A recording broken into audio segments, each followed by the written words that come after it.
எப்படி இருக்கும்னு அப்ப நான் யோசிச்சேன். அதுக்கு முன்னாடி இருந்தே உன்னை எனக்கு ரொம்ப பிடிக்கும் தான்.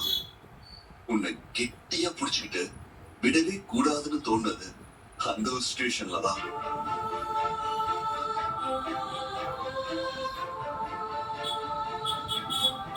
அன்னைக்கே என் மனசளவுல உன் கழுத்துல தாலி கட்டி உன்னை பொண்டாட்டி ஆக்கிட்டேன். ம்? இப்ப நமக்கு நடந்தது ஒரு ரீமேரேஜ் தான். ஏய், ஏன் சிரிக்கிற? ஒண்ணும் இல்ல. இத சாப்பிடு.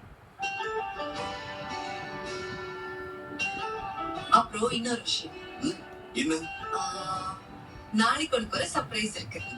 சர்ப்ரைஸா? என்ன சர்ப்ரைஸ்? சர்ப்ரைஸ்னு சொல்றேன், திரும்ப என்னன்னு கேக்குற? அது திடீர்னு நடந்தா தானே சர்ப்ரைஸ். ஆ. அத நாளைக்கு நீ பார்த்து தெரிஞ்சுக்கோ. Okay, right. வெயிட்டிங். ம்.